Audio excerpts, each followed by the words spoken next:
तो आज का प्रॉब्लम बेसिकली हम करेंगे कि हमको स्टॉक्स गिवन है डिफरेंट डिफरेंट डेज में। तो दे सकते हैं। तो ये है जो ये है हमारे पास जो डेज है, तो हमारे पास 5 डेज है इस प्रॉब्लम में। Directly I am jumping into the solution. And यहाँ पर जो गिवन है हमारे पास वो है कितनी बार ट्रांजेक्शन। तो या तो 0 बार ट्रांजेक्शन है, 1 बार ट्रांजेक्शन है, 2 बार ट्रांजेक्शन है। This is valid for any के ट्रांजेक्शन्स, बट मैं इधर अप टू टू ट्रांजेक्शन नहीं समझाऊंगा। इनफैक्ट मैं बस एक ही सेल का कैलकुलेशन समझाऊंगा, जो कि ये सेल है। और उससे मैं समझाऊंगा कि how we getted the solution, right. And then I will move the code and explain to the code. The code is extremely small, but visual मतलब but realizing that this thing actually works is the difficult part. ठीक है। तो पहले तो as cases देख लेते हैं कि अगर जीरो ही मतलब ट्रांजेक्शन करना है, तो फिर भले ही कितना भी दिन तक हम चले जाए, हमको हमेशा हर दिन में ही हमको जीरो ही लिखना पड़ेगा। So this entire row is zero, that's why, right. And then अगर ट्रांजेक्शन अगर जीरो दिन में ही है हम है, तो फिर एक ही दिन में खरीद के बेच के हमको कुछ कभी वैल्यू नहीं मिलेगा नहीं। तो respective of the number of transactions here on the zero day we always get a profit of zero. तो अल्टीमेटली ये चीज़ है, ये सेल में जो चीज़ है वो प्रॉफिट है जो पॉपुलेट हो रहा है। ठीक है। Now let us look at how will calculate this. ठीक है। एज्यूम कर लेते हैं कि ऐसे ऐसे चल रहे हैं, मतलब ये कैलकुलेट हो चुका है, राइट। और यहाँ तक ये कैलकुलेट हो चुका है, यहाँ तक, राइट। ये तो बाउंड्री कंडीशन हमारे पास है ही, यहाँ पर सारे बाउंड्री कंडीशन हमारे पास है, राइट। तो अभी तो अब ये वाला सेल क्या करेंगे, ये वाला सेल मतलब हमको यहाँ पर मैक्सिमम स्टॉक ऐसा वैल्यू निकालना है जिसमें हम 2 बार ट्रांजेक्शन कर सकते हैं, 2 बार ट्रांजेक्शन कर सकते हैं, राइट। और हमारा दिन जो है वो 3D है, मतलब फोर्थ डे है हमारे पास। यहाँ फोर्थ डे तक हम अ, गए हैं और हम ट्रांजेक्शन दो तक कर सकते हैं, राइट। और तो ये कैसे, इसमें वैल्यू क्या आएगा, या तो हम कुछ नहीं करें इस दिन में। अगर इस दिन में कुछ भी नहीं करेंगे तो जो वैल्यू यहाँ पर था वही यहाँ पर कॉपी हो जाए कि हमने इसके पहले वाले दिन तक हमने 2 ट्रांजेक्शन कर चुके होते हैं। ठीक है। तो फिर दैट्स वाई जो DP23 है यहाँ पर, राइट, DP23 है वो आइदर हम अगर कुछ भी नहीं करेंगे बाई, तो फिर DP22 ही होगा, जो कि ये वाला एलिमेंट होगा, राइट। एंड देन दूसरा चीज हम क्या कर सकते हैं, देखो बहुत कुछ कर सकते हैं कि हमने क्या किया, हमने हमने सेकंड डे में बाई किया और फिर इधर सेल कर दिया।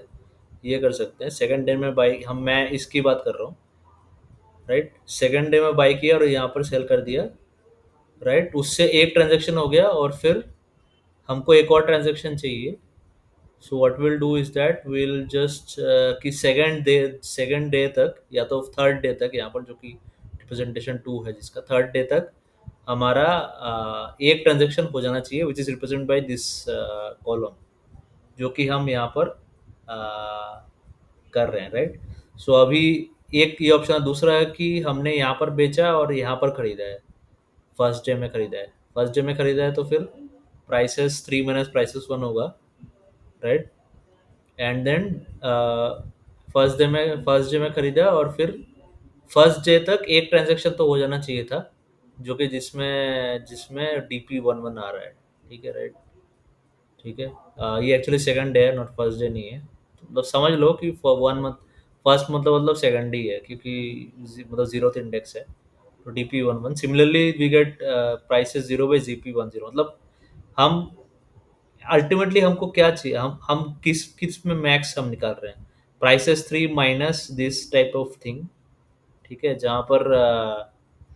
जहाँ पर ये देखो, ये जो चीज़ है जो मतलब दिन जो है, यहाँ पर दिन वाला पार्ट जो है जीरो से लेके जो प्रेजेंट दिन है उससे -1 तक आ रहा है दिन वाला पार्ट, आप देख रहे हैं यहाँ पर।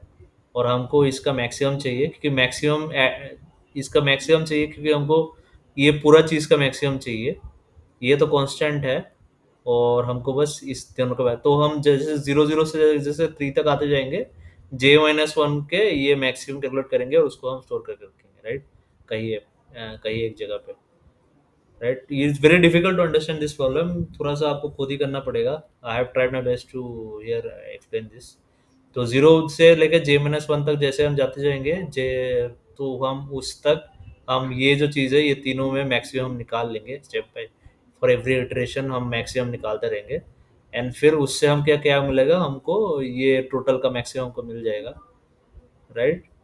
And then that will help us find dp23, जो कि अगेन इसका मैक्सिमम, इसका और ये जो भी हम कर रहे हैं इसमें जो मैक्सिमम होगा वो dp23 में स्टोर होगा। So without further adieu let us get to the code. तो कोड बहुत ही सिंपल है। तो पहले हमने पूरा पूरा मैट्रिक्स को जीरो में इनिशियलाइज किया है, ठीक है? कि जीरो से लेके जो रोज है वो क्या, जीरो से लेके k+1 तक रोज है। k+1 क्योंकि जीरो से लेके k तक है तो k+1 रोज हो गए, ठीक है? k is the number of transaction that we can have, maximum k transactions. और फिर हर रो में हम जितने भी डेज है वो सब लेते हैं, जो कि प्राइसेस जितना भी साइज होगा उतने ही डेज होंगे जीरो से लेके n-1 तक, अगर n प्राइसेस साइज है तो। यहाँ पर n जो है मैं लिख देता हूँ, n is equal to prices size, right? तो इस केस में जीरो से लेके n-1 सारे के सारे दिन के लिए हमने पूरा डीपी एरे बना दिया, सबको जीरो पे इनिशियलाइज कर दिया। फिर जीरो और first first column first row कुछ करने का मतलब नहीं है, तो हम उसको स्किप कर देते हैं। ये आई जो है ये काइंड ऑफ रो ही है, और जे जो कॉलम है जहाँ पर कॉलम में सारा दिन आता है, राइट? तो पहला पहला रो पहला कॉलम में कुछ करने का मतलब नहीं है। पहले हम मैक्स डिफ में इंट मिन करते हैं, और फिर जैसे जैसे